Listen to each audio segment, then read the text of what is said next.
नमस्कार, वक्त हो गया है आपके पसंदीदा शो ताल ठोके का स्पेशल एडिशन का। मैं हूं आपके साथ में मानसा मालिक। आज देश 75वें स्वतंत्रता दिवस की तैयारी में डूबा है और जी न्यूज 75 घंटे की जश्न आजादी की कवरेज कर रहा है। लेकिन 14 अगस्त की तारीख ने 137 करोड़ हिंदुस्तानियों को जख्म दिए, उसे हम कैसे भूल सकते हैं? हम नहीं भूल सकते बंटवारे का वो दर्द, और इसीलिए इस दर्द की बात आज प्रधानमंत्री नरेंद्र मोदी ने की।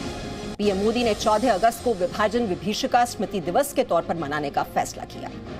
पीएम मोदी ने कहा कि यह दिन हमें भेदभाव, वैमनस्य और दुर्भावना के जहर को खत्म करने के लिए न केवल प्रेरित करेगा, बल्कि इससे एकता, सामाजिक सद्भाव और मानवीय संवेदनाएं भी मजबूत होंगी। और इसीलिए आज ताल ठोके आज हम ये सवाल पूछेंगे कि क्या भूल जाएं हम बंटवारे का दर्द? कैसे भूल सकते हैं उस बंटवारे का दर्द? सत्ता के लिए कांग्रेस ने कराया क्या ये बंटवारा? दल हित के लिए क्या भारत माता के टुकड़े कर दिए गए? अखंड भारत का विभीषण आखिरकार कौन है? जिन्नावाली आजादी का नारा, क्या कांग्रेस ने मांगा बंटवारा? तो इन्हीं सवालों के साथ आज ताल ठोकेंगे। और आज के कार्यक्रम में जो मेहमान हमारे साथ शामिल हैं उनका परिचय आपसे करा दूं। बीजेपी की प्रवक्ता नुपुर शर्मा हमारे साथ हैं, कश्मीरी एक्टिविस्ट सुशील पंडित हमारे साथ जुड़े हुए हैं, समाजवादी पार्टी के प्रवक्ता अनुराग भदौरिया हमारे साथ हैं, गजेंद्र सिंह सांखला कांग्रेस के नेता भी आज की चर्चा में हमारे साथ शिरकत करेंगे, और वरिष्ठ पत्रकार आरती सिंह टिक्कू को भी आप इस वक्त देख रहे हैं अपने टेलीविजन स्क्रीन पर। मेरा पहला सवाल नुपुर आपसे है। 74 साल हो गए हैं बंटवारे को और देश अब 75वां स्वतंत्रता दिवस मनाने की तैयारी में जुटा हुआ है। हम सब जश्न में डूबे हुए हैं, लेकिन इस सबके बीच ये विभाजन विभीषिका स्मृति दिवस मनाने का ऐलान, इसकी जरूरत आखिरकार क्यों महसूस हुई? मानसा जी, आपको नमस्कार और सभी पैनलिस्ट को और दर्शकों को।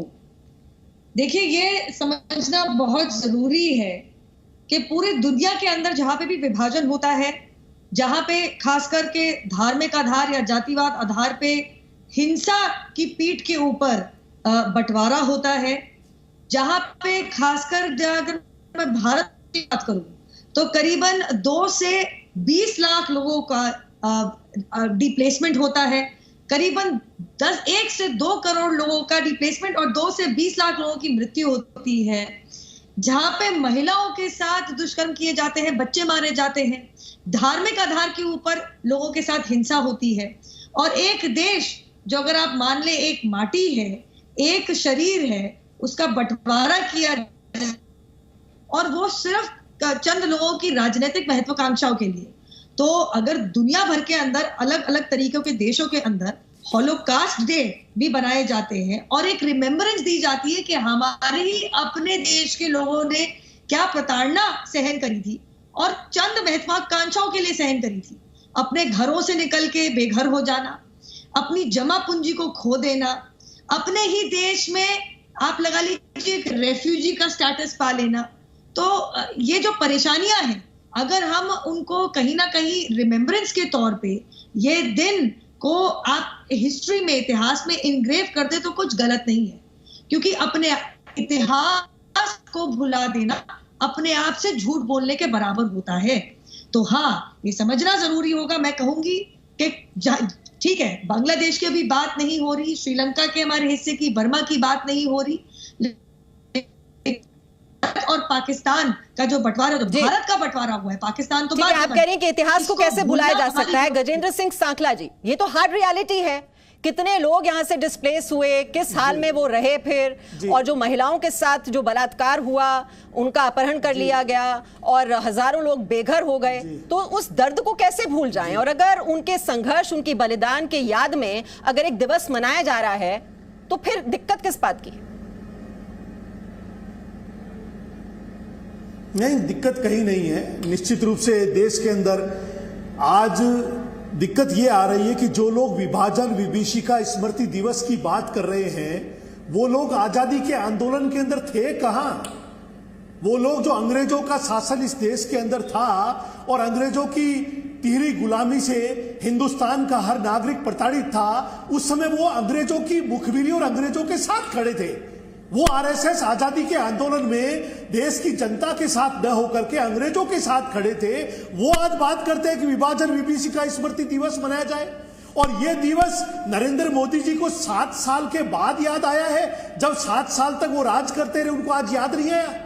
देश की हालात और परिस्थितियां तो सागर जी मनाना चाहिए ना ये दिवस, यही आप कह रहे हैं कि देर से जागे लेकिन सही कदम उठाया। जी आप यही कह रहे हैं ना, देर से जागी बीजेपी लेकिन सही कदम उठाया है, तो आप इसका अभिनंदन करते हैं। भारत के आजादी के आंदोलन का स्वतंत्रता दिवस, आजादी के आंदोलन का स्वतंत्रता दिवस 15 अगस्त को मनाया जाता है। 14 अगस्त पाकिस्तान मनाता है आजादी का।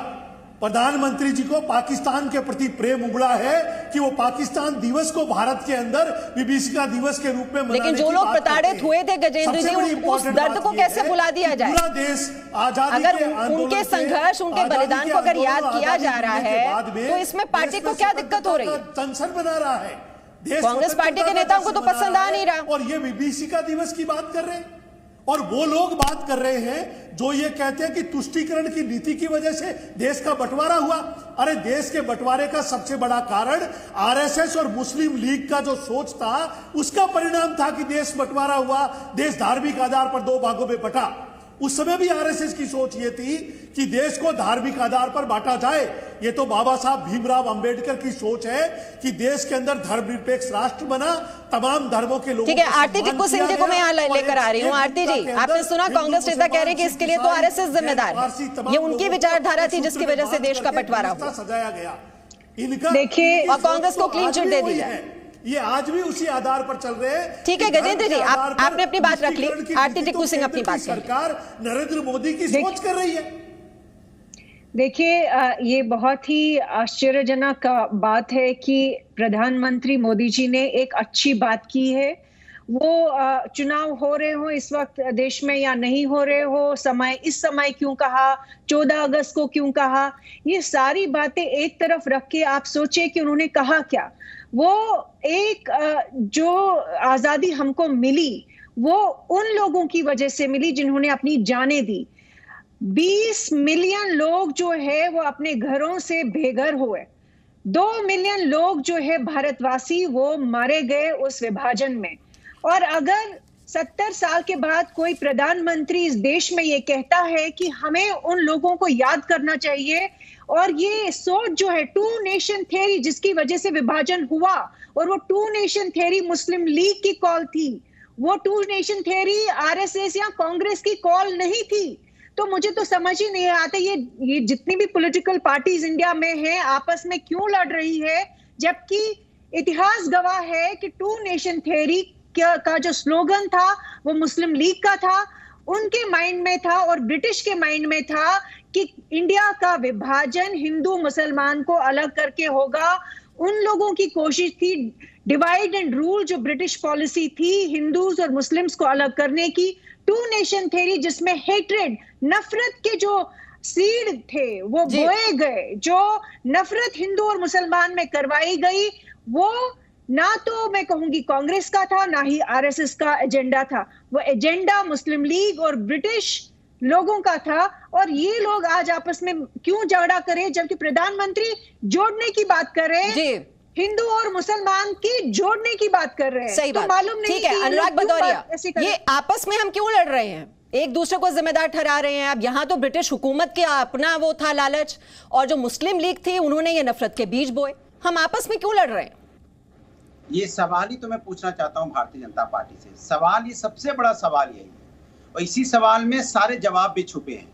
अब बार बार बहुत सी बातें ऐसी जो मैं नहीं करना चाहता, समय नहीं है कि भाई हम बैठ के बताएं कि आजादी के आंदोलन में समाजवादी लोग, चाहे वो लोहिया जी हो, इन लोगों ने सभी लोगों ने यहाँ पे आजादी दिलाई लड़ी। मैं उसमें नहीं जाना चाहता कि मैं इसमें भी नहीं जाना चाहता कि किस तरह से यहाँ पे आरएसएस उस समय और मुस्लिम लीग किस तरह से देश बनाने की अलग बात कर रहे थे, मैं नहीं जाना चाहता। लेकिन मैं ये जानना चाहता हूँ जो आपका सवाल है कि क्यों हम आपस में लड़ रहे हैं, क्यों नहीं हम किसान की समस्या की बात करना चाहते हैं। यहाँ पे 15 अगस्त का दिन है, अनुराग भदौरिया टॉपिक पे रहिए ना। मेरी बात, अनुराग भदौरिया, फिर आप किसानों को ले आए। मैंने बहुत सिंपल सा सवाल आपसे पूछा था कि ये अगर दिवस मनाया जा रहा है उन लोगों की याद में, विभाजन विभीषिका स्मृति दिवस, क्या आप इसका स्वागत करते हैं या नहीं? आपकी पार्टी के नेता ने कहा कि ये तो सर्वजन न्याय और समान अधिकार दिवस होना चाहिए था।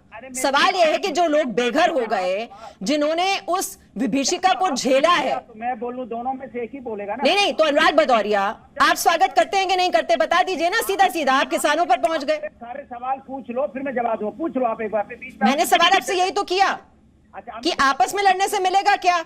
एक दिवस अगर मनाया जा रहा है तो उसमें सियासत करना क्यों जरूरी है? मीमांसा जी, आप सोचिए, आपने सवाल को 20 बार रिपीट किया है, तो एक इतने देर में तो मैं अपनी बात कह लेता जितने देर में आप रिपीट कर रहे हैं। अच्छा, मैं अब नॉन स्टॉप आपको 30 सेकंड दे रही हूँ, लेकिन आप किसानों पर नहीं जाएंगे। अरे आप नहीं जाऊंगा, क्यों नहीं जाऊंगा? अरे 15 अगस्त का दिन है, महिला सम्मान की बात ना हो, किसान की बात ना हो, बेरोजगारी की बात ना हो, इंडिपेंडेंट बंटवारे की बात कर रहे हैं सर अनुराग भदौरिया। किसानों की रोज हम बात करते हैं, जिसकी बात कर रहे हैं उस पर जवाब दीजिए। देखिए आपकी बेचैनी देखिए कितनी है कि आप 30 सेकंड नहीं बोलने दे रही है। आपकी बेचैनी दिखाई दे रही है कि आपको बोलना हमारे बीच में। मैं कह रहा हूं कि यहाँ पे देश के 15 अगस्त का दिन है भाई, ये आजादी का दिन है। आजादी किससे मिलनी चाहिए? हमें भुखमरी से आजादी मिलनी चाहिए, हमें बेरोजगारी से आजादी मिलनी चाहिए, किसान के जो यहाँ पे धरने पे बैठे हैं उसको उसका अधिकार मिलना चाहिए, महिला का चिरण सरेआम हो रहा है उसको उसका अधिकार मिलना चाहिए, महिला समस्या का समाधान की बात होनी चाहिए, महंगाई कम हो या बेरोजगारी से लोग आत्महत्या न करें। हिंदुस्तान में आजादी के बाद भी लोग आत्महत्या कर रहे हैं भूख से और महंगाई से, और आजादी के बाद भी आत्महत्या कर रहे हैं यहाँ पे अर्थव्यवस्था कमजोर होने से। तो आजादी के दिन भी अगर हम देश की समस्या की बात नहीं करें, अनुराग भदौरिया, यही तो प्रधानमंत्री ने बोला है कि हमें यहाँ पर संवेदनाओं का भी ध्यान रखना है, एकता चाहते हैं आप देश की, सांप्रदायिक सद्भाव बना रहे देश में, तो इतिहास से ही सबक लिया जाता है, यही बात कही है। ये आपको बात सही लगी या गलत लगी, ये बता दीजिए। उसका जवाब आपने नहीं दिया अभी तक। जनता पार्टी जिसका आजादी में कोई योगदान नहीं, आरएसएस ने आजादी में योगदान नहीं लिया, आरएसएस हमेशा विरोध करती रही आजादी का, अंग्रेजों के खिलाफ लड़ा नहीं। आज वो जब देश आजाद करा दिया गया है सोशलिस्ट द्वारा, तो जब यहाँ पे हम मान कर रहे हैं कि भाई अब आजाद हो गया है, भारतीय जनता पार्टी की सरकार है, तो कम से कम महंगाई पे कम करो, बेरोजगारी कम करो, किसानों का समाधान करो, महिला पे अत्याचार कम करो, देश की अर्थव्यवस्था अच्छी करो। तो क्या गुनाह है भाई? क्या गुनाह कर रहा हूं मैं? आजादी में तो आरएसएस थी नहीं, जब आजाद करा दिया गया सोशलिस्ट पार्टी द्वारा, तब यहाँ पे फांसी पे लटक गए सारे लोग। जब देश आजाद हो गया है तो भारतीय जनता पार्टी कम से कम आजाद देश में बेरोजगारी पे बात, आजादी में समाजवादी पार्टी का क्या रोल था? फिर ये बता दीजिए। बात नहीं करेगी, महिला का चिरण सरेआम होगा, सरेआम या पुलिस वालों को थप्पड़ मारा जाएगा। नहीं अनुराग भदौरिया, फिर ये बता दीजिए ना, बीजेपी का कोई योगदान नहीं था, समाजवादी पार्टी का क्या योगदान था, ये बता दीजिए। अरे भाई, अरे सारे सोशलिस्ट समाजवादी के थे, कौन नहीं था वहाँ पे? सारे सोशलिस्ट मूवमेंट थे, चाहे रामलाल लोहिया जी रहे हो, चाहे राजनारायण जी रहे हो, चाहे जेपी जी रहे हो, चाहे मधुमेह, कौन नहीं था वहाँ पे? सारे तो लोग थे। या वहाँ पे और बंटवारे के लिए कौन जिम्मेदार?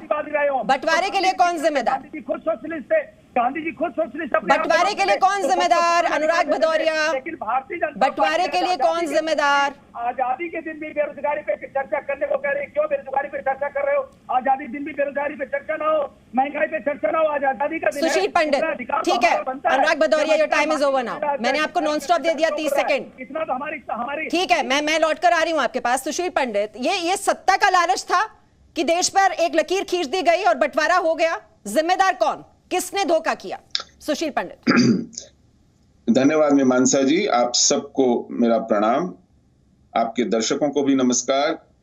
ये बहुत अच्छा प्रश्न है। आजादी मिलने के बाद कांग्रेस की एक नीति रही इस विभाजन को अंग्रेजों पर थोपने की। एक लाइन चलाई गई कि अंग्रेज फूट डालो शासन करो की नीति के तहत भारत का विभाजन करके चले गए। विपक्ष की, जो गैर कांग्रेसी विपक्ष था, उसकी एक दूसरी नीति रही। जिस समाजवाद की बात कर रहे थे भदौरिया जी, उसके नेता रहे राम मनोहर लोहिया। उन्होंने एक पुस्तक लिखी है, गिल्टी मैन ऑफ पार्टीशन। उसमें वो सीधा दोष कांग्रेस पर मढ़ते हैं। इसी तरह जो गैर समाजवादी विपक्ष है, अब जैसे संघ में एचवी शेषाद्री जी ने एक पुस्तक लिखी, the tragic story of partition, आप उसे पढ़ लीजिए। वो भी कांग्रेस पर दोष मढ़ती है। आज भी प्रधानमंत्री के ट्वीट में कहा गया कि किसी को प्रधानमंत्री बनने की जल्दी थी।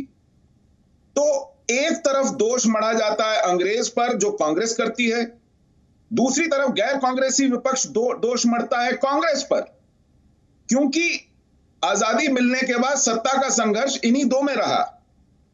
लेकिन एक बहुत बड़ी त्रासदी हो जाती है जब इस बीच से बच निकलने का रास्ता मिलता है इस्लामी पृथकतावाद को, सांप्रदायिकता को, जिहाद को। जिन्होंने टू नेशन थ्योरी को प्रोपाउंड किया और जिन्होंने 16 अगस्त 1946 में पहला दंगा आयोजित किया जिसे ग्रेट कैलकाटा मैसेकर कहते हैं, और उसके बाद दंगों की झड़ी लगा दी। और उन दंगों की झड़ी के चलते कांग्रेस के नेता जो अहिंसा के पुजारी थे, उनके पास इस हिंसा का जवाब नहीं था। उन्होंने हाथ जोड़ दिए, कहा कि जान छोड़ो पाकिस्तान लो। ये विकृति है हमारे इतिहास की। और हमने जिस तरह सच को तोड़ा है कि कांग्रेस कहता है अंग्रेज करा गए और विपक्ष कहता है कांग्रेस करा गई, लेकिन जो इस्लामी पृथकतावाद जो आज भी हमारे सर पर तलवार की तरह लटक रहा है, इसको कोई दोष नहीं देता, क्योंकि इसके वोट सबको चाहिए।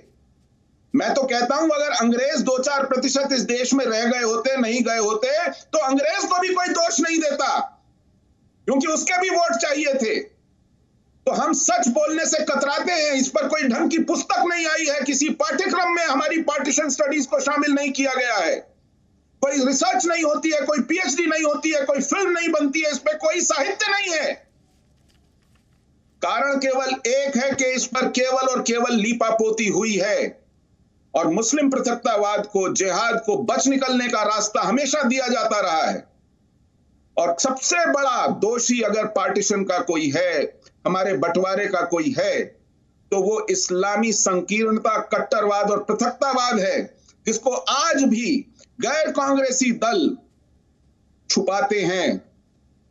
और जो गैर कांग्रेसी दल कांग्रेस के साथ खड़े होना चाहते हैं, वो अब पार्टीशन का दोषी भाजपा को, संघ को ठहराते हैं। मुझे एक मुद्दा बता दीजिए जहां संघ ने कहा हो कि अखंड भारत नहीं होना चाहिए। जो आपने मुस्लिम संकीर्णता की बात की यहां पर, गजेंद्र सिंह सांखला, ये सारा कुल मिलाकर वोट का ही तो खेल है ना, और सत्ता का खेल, कि सत्ता चाहिए तो फिर बंटवारा भी हो जाए। पूरा खेल तो यही था पर्दे के पीछे। जवाब दीजिए, और फिर जो आपने आरोप लगाया है मैं फिर नूपुर से उसका जवाब लूंगी। देश की सत्ता पर काबिज देश के प्रधानमंत्री जो इस पर आरोप लगा रहे कि सत्ता के लालच जिनमें था, वो बंटवारे के दोषी हैं। अरे आप लोग आज भी आजादी के 74 साल बाद भी अंग्रेजों की मुखालफत करने की बजाय आज अंग्रेजों के व्यवहार के साथ खड़े हो। उस समय भी आजादी के आंदोलन में भी अंग्रेजों के मुखबिर थे, आरएसएस उस समय भी अंग्रेजों के साथ था।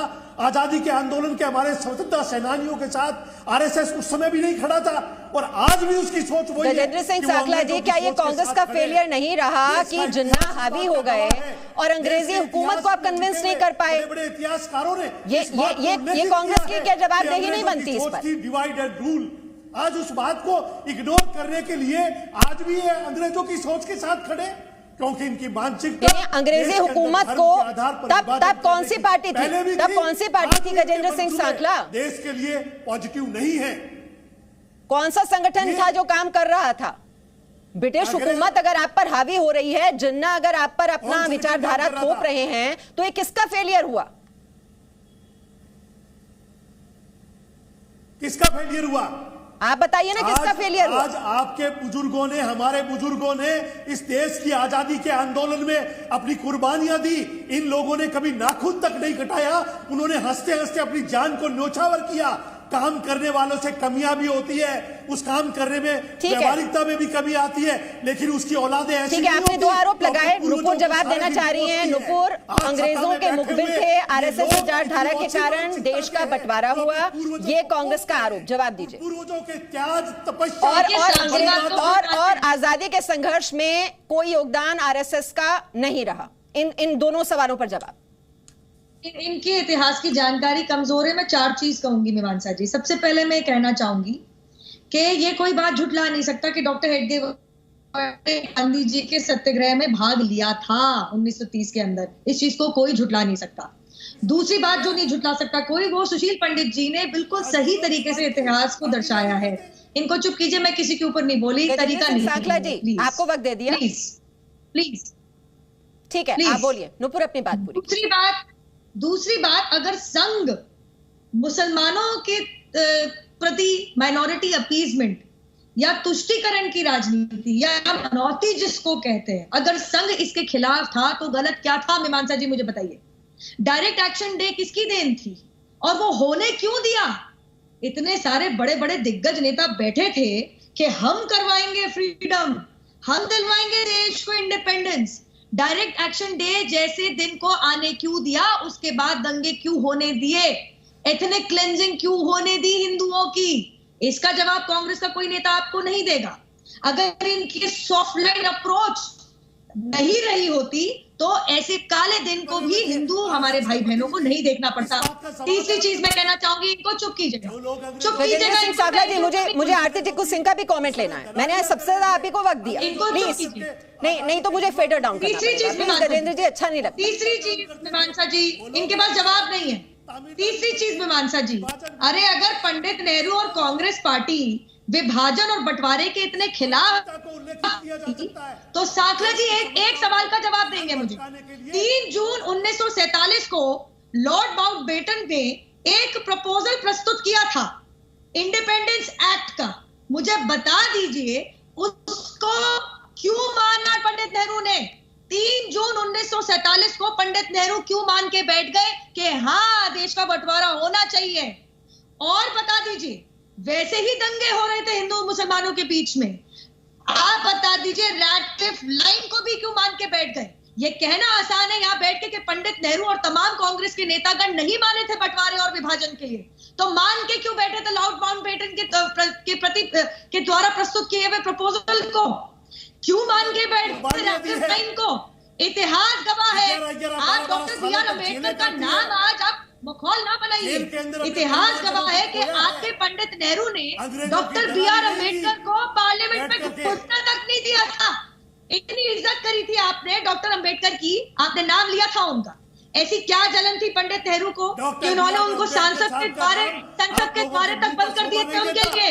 अरे आप अपने मुंह में तब थुकवाइएगा जब आपको ध्यान आएगा कि 2016 में राहुल गांधी उन लोगों के साथ जाके खड़े हो गए थे जो देश की बंटवारे की बात कर रहे थे, बंदूक की नोक पे आजादी।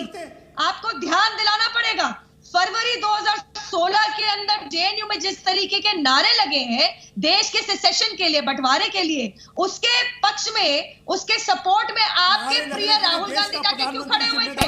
आप चाहते हैं कि कश्मीर अलग हो जाए? अरे आप रह लीजिए, आपको कश्मीर को हमारा। ठीक है, यहाँ पर मैं कमेंट आरती टिक्कू सिंह, ऑपोजिशन ने कह दिया क्या ये भारी कीमत चुकानी पड़ी? यूएन में ले जाने वाले पंडित नेहरू सत्ता के लालच के चक्कर में क्या भारी कीमत देश को चुकानी पड़ी? आरती टिक्कू सिंह आपका कमेंट। देखिए, हमारे जितने भी फ्रीडम फाइटर्स थे, नेहरू जी, गांधी जी, जितने भी सरदार पटेल, जितने भी लोग थे, बी आर अम्बेडकर, उनकी परिस्थिति कुछ और थी। वो किन परिस्थितियों में विभाजन हुआ, उस पे क्या सही था, क्या गलत था, उस पे एक डिबेट हो सकता है। जैसे कि सुशील जी ने कहा कि उस पे एक स्कॉलरशिप हो सकती है, उस पे फिल्में बन सकती है, लिटरेचर आ सकता है। लेकिन आज जो मुद्दा है कि प्रधानमंत्री ने जो कहा है, मुझे लगता है वो बहुत सही कहा है। उसका हमको बिल्कुल अभिनंदन करना चाहिए, क्योंकि उन्होंने जोड़ने की बात कही है। उन्होंने ये बात भी कही है कि हमारे लोग, भारत के लोगों ने अपनी जान दे के हमको आजादी दिलवाई, और आजादी से पहले जब हम कल जश्न मनाएंगे आजादी का, तो हमारा कर्तव्य है कि हम उन सब लोगों को याद करें, और हमें अपनी गलतियां भी हम लोगों को उस पे एक विचार करना चाहिए। कहाँ प्रधानमंत्री नेहरू गलत थे, कहाँ गांधी जी गलत थे, कहाँ सरदार पटेल गलत थे, कहाँ बी आर अम्बेडकर गलत थे। इसमें कोई प्रॉब्लम नहीं होना चाहिए कि हम उन सब की जो रोल रहा है देश को बनाने में और विभाजन में भी कहीं ना कहीं उन्होंने अगर कहीं गलतियां की है तो उसको इतिहास से हमें सबक लेना चाहिए। सुशील पंडित, इसी को क्या आप आगे बढ़ाना चाहेंगे कि उस भूल सुधार की तो गुंजाइश हमेशा रहती है, और लड़ना हम बंद करें और देश के बारे में सोचें। जो सांप्रदायिक सद्भाव की बात, संवेदनाओं की बात जो रखी है, उसी को आगे बढ़ाया जाए। आपने बिल्कुल ठीक कहा, लेकिन ये सांप्रदायिक सद्भाव झूठ बोलकर नहीं आएगा। ये सद्भावना लीपापोती करके नहीं आएगी, ये सत्य का साक्षात्कार करके आएगी, सच को मानकर आएगी। भूल सुधारने की गुंजाइश तभी होगी जब भूलें मानी जाएंगी। भूलों पर लीपापोती करेंगे, उन पर झूठ बोलेंगे और वोटों पर नजर रखते हुए इतिहास लिखेंगे, इतिहास समझाएंगे, इतिहास पढ़ाएंगे, तो फिर ऐसी त्रासदियों की पुनरावृत्ति निश्चित है। ये तलवार लटकती रहेगी हमारे सर पर। आज भी इस पर राजनीति हावी है। आजाद कराना उनकी प्राथमिकता थी। उस समय आप जैसे लोग नहीं थे जो लोग हर समय। तो गजेंद्र सिंह साखला जी, भूल अगर हो गई, जो बात कह रहे हैं सुशील पंडित, भूल को मान तो लीजिए ना, आजादी की तभी तो आगे बढ़ेंगे। दी है उस समय ना वोट थे, ना देश की आजादी के लिए मर मिटने की एक ललक थी कि देश को आजाद कराना, हम रहे या न रहे, गजेंद्र जी आजाद होना चाहिए। देखिए, आज का दिन बहुत बड़ा है। जीवन 75वां स्वतंत्रता दिवस ये देश मना रहा है। आज तो ये बोल दीजिए भूल हो गई, चलिए कोई बात नहीं, आगे बढ़ते हैं, लेकिन उससे सबक लेने के लिए तो तैयार हो और उस भूल को माने, जो रियलिटी है उसको मानिए तो सही, तभी तो आगे बढ़ेंगे। देश तिहरी गुलामी से आजाद होकर के आजाद हिंदुस्तान में हम सांस ले रहे हैं। ये देश के आजादी के दीवानों की देन है। इस बात को स्वीकार करो और इस आजादी का जश्न मनाओ कि हमारे अपनों को हमने खोया, हमारे आजादी के दीवानों ने अपने जान की बाजी लगाई। उन्हीं के संघर्ष और बलिदान को याद करने के लिए दिवस मनाने का ऐलान किया गया गजेंद्र जी। और थोड़ा बड़ा दिल दिखाइए और तस्वीरें भी देखिए, जश्न मनाने में लगा हुआ है पूरा देश। ये तस्वीरों का भी आप आनंद लीजिए। Presenting B News app, available on Google Play and App Store. Download it now.